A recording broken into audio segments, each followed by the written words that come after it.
Alright, I'm going to do a story now that, as a reporter on the Daily Dope Show, I cannot ignore any longer. I don't know what to say about this story. Um, I have a drink.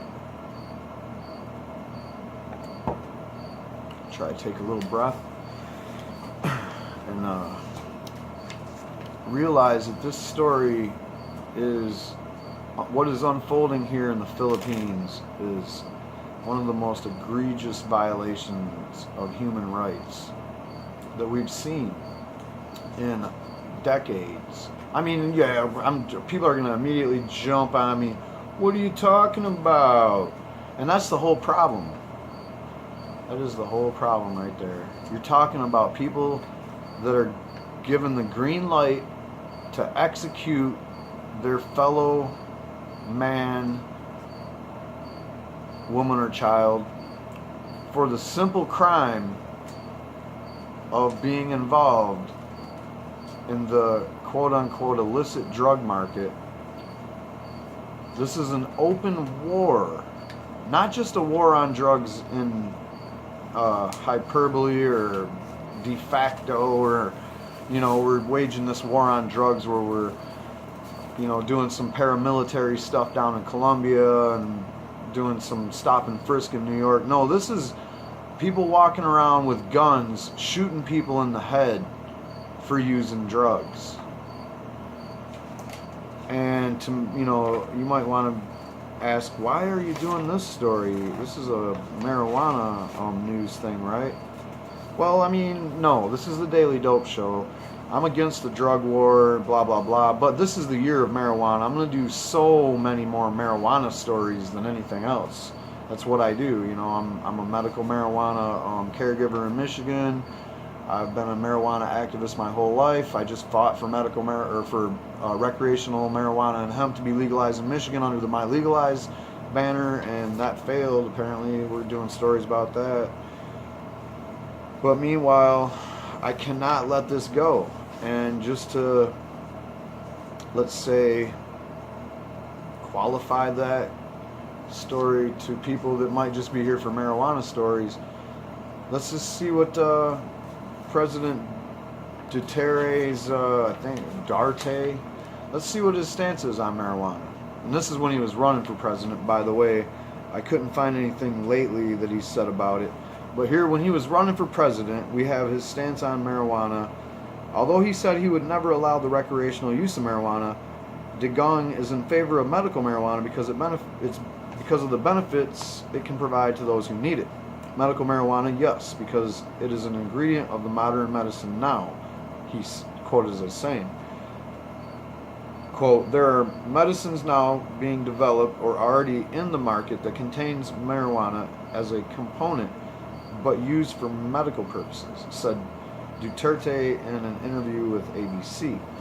Now over here on Politics Today, Duterte is open to the use of medical marijuana, but according to reports by Politics Today, he said that he will leave the decision to the concerned government department where the issue will be discussed in the proper venue, acknowledging that the decision is not entirely up to him. Well, at least he's not a dictator. By all accounts, this guy is not a dictator, and it's a democratically elected president. People wanted this guy, and by and large, they are supporting. A lot of people, the majority of people are supporting what he's doing with this mass murder that's going on under his watch.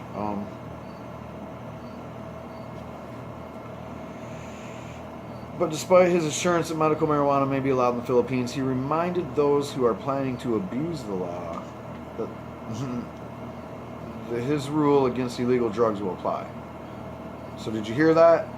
When he says it's an all-out war against drug users and peddlers and traffickers and addicts and whatever, you're included marijuana, someone that's trying to do something illegal with marijuana. You will be hunted down, you will be executed. If you crossed one of your other friends because of a bad poker game or you cheat, whatever, they're gonna tell you, oh, he smokes marijuana, shoot him. Or he sells marijuana, he grows marijuana, he imports marijuana. That night, he named 100. All right, we got to be careful where we're at here. All right. Okay, so as Dingong always say, either they follow the rule or they die. That's a quote from him. So if you had a marijuana law in place and it was a medical marijuana law, they would have rules like Maryland or Michigan or whoever's got this, and they'd be like, okay, you follow the rules, or in this case, you die. Not the threat of punishment through jail or fines or losing your license or anything. You die. There's no laughing matter, man. This guy's insane. This guy makes Trump look like the Pope over here, man. He's really out there. Let's see. This is from Time magazine, called The Killing Time. Inside Philippine President Rodrigo Duterte's war on drugs. I wish I would have listened to someone else pronounce it, but they probably murdered it too, so who cares? This is by Rishi Iyengar from Manila, Time magazine. As the body count soars, some say the real threat to the Philippines is not the drugs, but the president himself. As the body count continues to soar, people are being ravaged, communities are being ripped apart, families are being ripped apart. Wow, I can't even imagine this shit. Alright, around 11 p.m. on July 25th, Ristato Castro received an anonymous text messages asking him to leave his house in Calacun. I'm not going to read this. They suckered this kid out into the street, and then they assassinated this poor kid. They executed him. Was this kid a drug pusher or anything like that? Hardly. They found a single bullet in the back of his head. What was he? He was just somebody that, he couldn't even really afford a gram of meth. Now, they got this name for meth over there. I'll run into it, but anyway, they're saying this guy's not really that big of a deal. He was just somebody that, if you had a few bucks, you all pitch in on some stuff. Yeah, here we go. Shabu, it's called. And it starts at about 31 bucks a gram, or 1,400 pesos. And then you go buy some, and then you're the one daring enough to go buy the drug. You go buy some at the shady drug dealer's house, and then you take it back to the place, and you give the gram to somebody. I don't even know about meth because I don't do meth. It sounds like a lot. So you give this gram to the guy, and while you're hanging out and they're getting high doing the thing, they give you some of it. It's not even really a middleman. He's not really making any money. He's just kind of getting high once in a while. That's the guy that they took out in the alley and shot him in the head. And this is just one story of around 2,000 of these stories since all this is happening. 712 people have been killed in police operations in 7 weeks since the crackdown began, and then another 1,067 people have died at the hands of vigilante. And that's by one account. There's official pride in this death toll. Like, there's more people that are proud of it. I can't even bear going through this story. I can't even drudge through it. If you know any addicts, go ahead and kill them yourself, as getting your parents to do it would be too painful. That's what he said the other day to a crowd. Do your duty, and if in that process you kill 1,000 persons because you were doing your duty, I will protect you, he told police officers on July 1st, the day after his inauguration. He was speaking at a ceremony installing Del Rosa, his loyal henchman, as the nation's top cop. And that's when the killing began. The Philippines is hardly alone, as you might think, well, this isn't nothing new, right? No, you would be right. Saudi Arabia kills drug traffickers. Iran, that's kind of it. The rest of them are all Asian countries: China, Malaysia, Vietnam, Singapore, and Indonesia. That's where you get just murdered for peddling drugs, or addicts maybe sometimes are killed in some extreme situations. Smugglers for sure, foreign or otherwise. Thailand conducted its own war on drugs in 2003 under Prime Minister Takis Shinawatra. As y'all might remember, the events of back then, it was mostly a situation of arrests. There was 36,000 cases of people surrendering because they didn't know what to do, and then 12,000 people was killed in the first month, or 1,200, my fault, 1,200 people in 1 month. Like I said, this is not quite 2 months in Philippines, and we're already at 2,000, so this might seem a little familiar to them, but to me it's not familiar. 2 decades earlier, a wave of extraditional executions in Indonesia under the autocratic leader Suharto, which came to be known as the Petrus killings, and which had as their supposed aim a reduction in crime, saw thousands murdered in the period between 83 and 85. Now, time to say that this one in the Philippines might be the most bloody one ever. The fight against drugs will continue until the last day of my term, he said. That's 6 years from now. Even the Ferdinand DeMarco, there was massacres in the Philippines. Didn't even compare to this. I mean, it did, because the numbers were higher overall. But right now, we're looking at 2,000 people in less than 2 months. Where are we going with this? So let's go on. The crime rates aren't even that bad in 5 years in the Philippines. I mean, they're kind of, you talk about dangerous places that you go in the world, and really if you look at crime statistics, that might not always be the indicator, because they probably don't even line up to Chicago. And I wouldn't mind going to Chicago right now. I'd party my ass off. I'd have a good time. I'd have a great time. It'd be fun. But it's dangerous. Chicago is one of the most dangerous cities in the world according to the crime statistics. So is Flint, Michigan. I go there every day. So is Detroit. I go there once a month at least.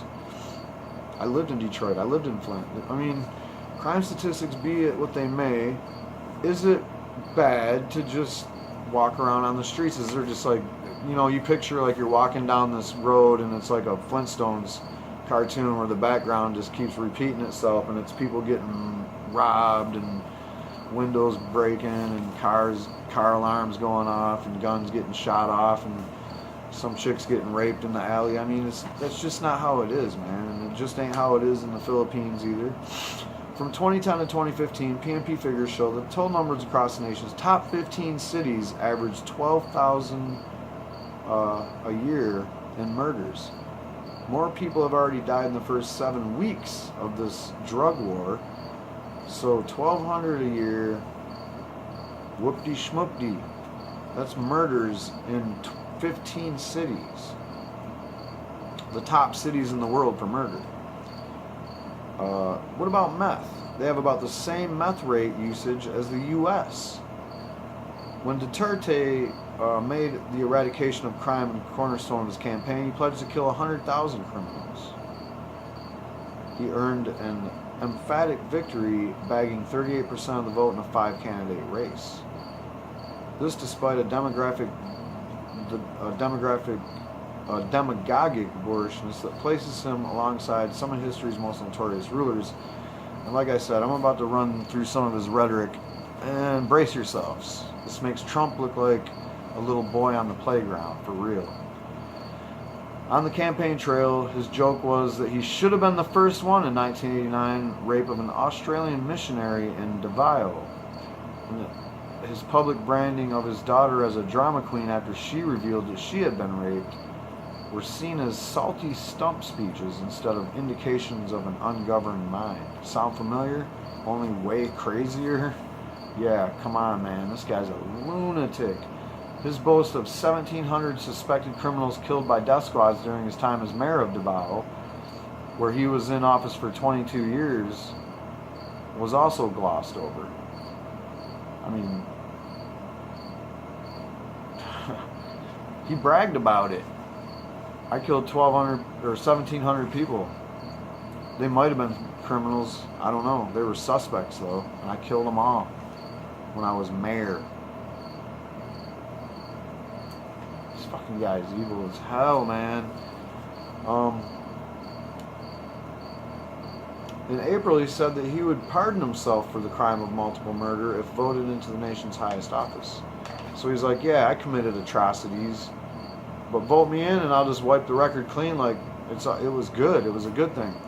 After his election, he has behaved just as bizarrely, making humiliating public references to journalist wife's genitalia and calling U.S. Ambassador Philip Goldberg a gay son of a whore.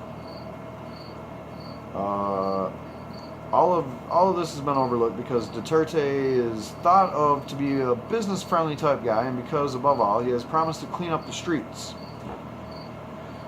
Like I said, the streets weren't even that dirty. Tough on crime, tough on drug addicts really just means I don't even know what, man. This is terrible what's going on. The Philippines is not experiencing the sort of critical social breakdown that would justify an average of 36 extrajudicial killings a day. Alright, so maybe the 2,000 in less than 2 months number didn't really kind of knock you right off your chair. Maybe it didn't really kind of like make you realize like the really magnitude of this whole thing. That cricket gets it. That would be 36 people every day that's getting murdered either by the police directly or by these vigilante squads or vigilantes in general, or just somebody that murdered their neighbor and they're like, oh yeah, I caught him smoking meth. There, see that meth pipe right next to him? Yeah. 36 a day. There's like 36 people every 2 minutes that get arrested for marijuana in America. They don't get killed outright. Now, granted, Philippines is only like don't quote me, I forgot to, I don't know if I really kept that part of this article. I kind of I parsed this down a bit. It might be in there, but I think there are only like 30 to 60 million people live in the Philippines. Maybe I'm wrong. Anyway, I'm pretty sure they don't have as many people as we do, but still, 36 people every day. The Philippines looks to me like it's about the size of Texas if you put it all together. Maybe not even. I'm sorry I'm drinking a beer on a news clip, but 36 people a day. It's unbelievable. Unruly. I don't know what to say about this anymore. Back to the article. It could be that Duterte wasn't really talking about pickpockets, thieves, or carjackers when he vowed to make the fish grow fat on the bodies he would dump in the Manila Bay. He seems in hindsight to have been referring to only one kind of criminal, the drug users and drug pushers, many of them small time, that are merely the last scapegoat of a nation that has long faced greater problems like economic corruption, poverty, poor health, rights abuses, and deeply entrenched culture of official impunity. Like I said, the state has been killing citizens for decades. This is nothing new to them. It's just happening at a way crazier scale and on a vigilante force and all this other stuff because of drugs. Like, okay, we wondered why the state was killing people left and right. Now there's a reason. So, okay, it's okay. And a lot of, like, most of the population, at least 51% or more, I haven't seen the exact number, are okay with this. They're proud of it. They're like, yay, the Philippines is great because we don't tolerate that bullshit. Oh my God, this is crazy. Duterte once vowed to kill his own children if he caught them using drugs. Now, with rhetoric like that out on the people's mind, that is really powerful. That's really powerful Kool-Aid, man. That is bad Kool-Aid. oh my god, this is so toxic. This is probably the most toxic shit I've ever heard of. Alright, so now he sanctions the killing of other people's children on the grounds that the drug is an unforgivable moral laxity, robbing men and women of their rectitude and the county of its silver. The country of its silver, I'm sorry. The overlords of the Philippines drug trade, he claims, are all in China. Sound familiar again? The ultimate destination, allegedly, of the grubby funds and furtively change hands on the street corners across the land. Give me a break. So he thinks that like everybody all the way down to the dime bag dealer, that money goes right back to China.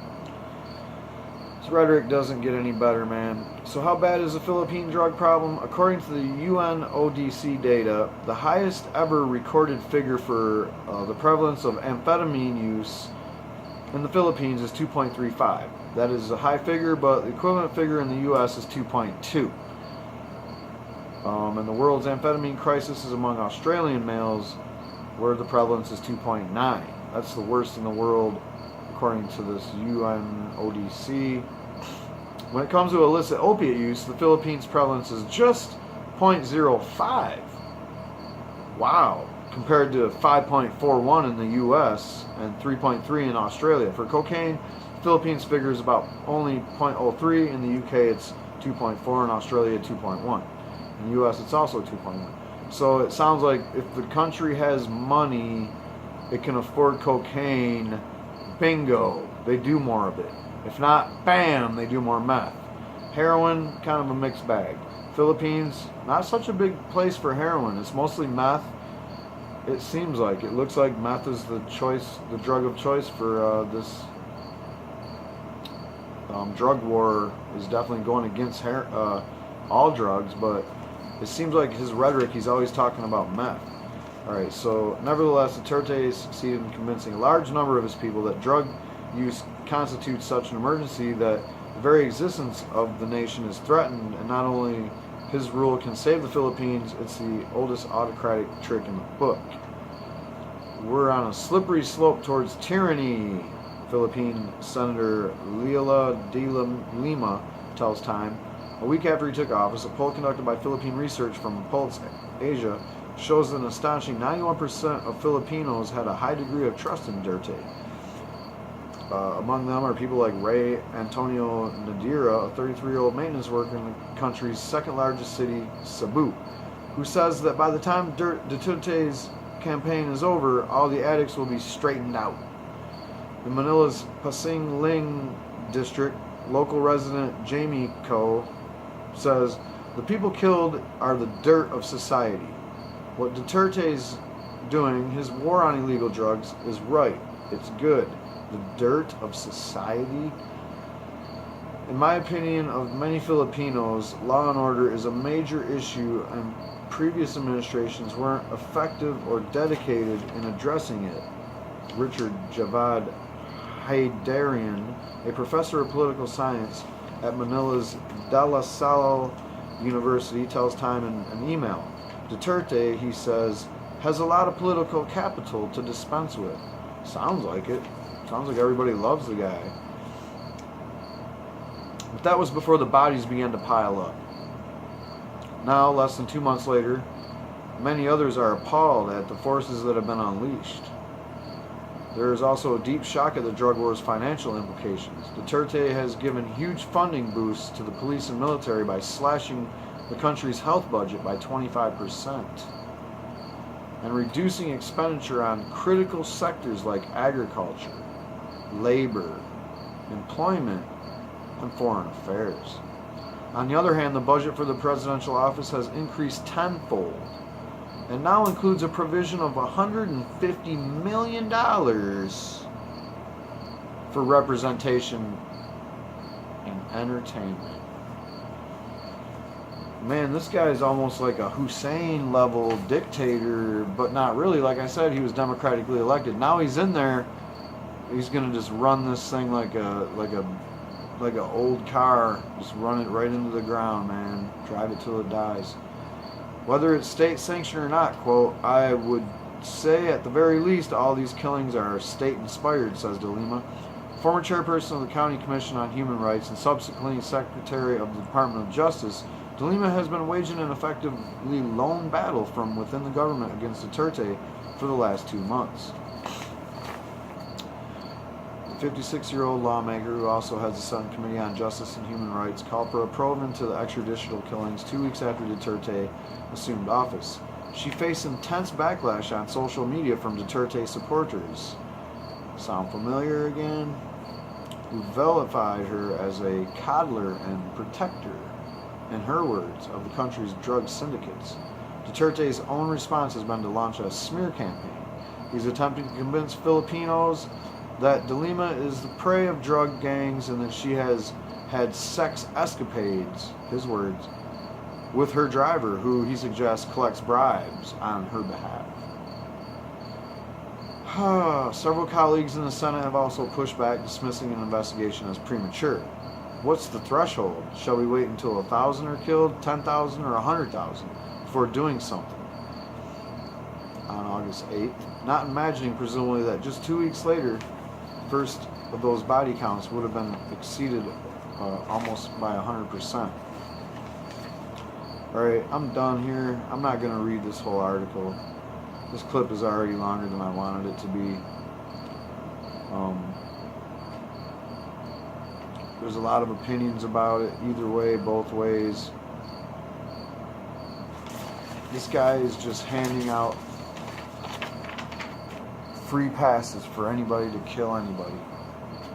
In the form of, they were a drug addict or they were a drug dealer. It's got to stop now. It's got to stop now. I don't know how it can stop or what can stop it. We've seen massacres all over the world of innocent people for no reason. We see the massacre in Yemen going on. That country was mostly in poverty before this bombing campaign started. We see the Kurds always getting bombed. They're always poverty-stricken, no matter what country they're in. It seems like everywhere you go, the same thing is happening over and over and over again in the name of the drug war. And now, besides just locking people up and throwing away the key, or dismembering people, or shaming them in ways that we don't even imagine in America, now you have people getting murdered, and it's okay. And I can't do this story any justice. You want to see something? Go look up video clips of families getting torn apart by these murders in the Philippines. I don't recommend it. I can't do any justice to this story. I can only tell you about it because a lot of people don't even know it's fucking happening. And now that you know about it, there's nothing you can do about it. Just like a lot of things in this world that we have found ourselves forced into. It's there, it's happening. We don't like it. I should have looked into some other things too, by the way. I was thinking about it.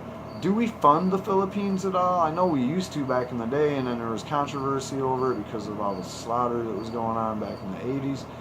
Whatever. The bottom line is we got to get this story out. We got to let people know people are getting murdered for using drugs. And marijuana, you're not even safe. It doesn't matter what drugs. He said it doesn't matter. He said marijuana, it doesn't matter. They don't even have medical marijuana yet. He's got to run that by his people. But even if they get medical marijuana, and probably even if he decided, well, let's give them recreational marijuana just to give them something, I don't see how that's going to happen. But anyway, if they started a medical marijuana program in the Philippines, which I highly doubt, when you're going this far right on something, man, you don't go back for any reason, for anything, for any special interest. It's just all full speed ahead. The drug war is probably worldwide has never seen something like this that I know of. I mean, yeah, sure, they execute people for drugs in other countries, and it has happened on somewhat this scale before, but if this guy keeps it up, 6 years of this is crazy. Crazy. We can't take 6 years of this, man. There's no way. 2,000 people, and it ain't even 2 months yet. It's got to stop. The Philippines is murdering people for being drug addicts,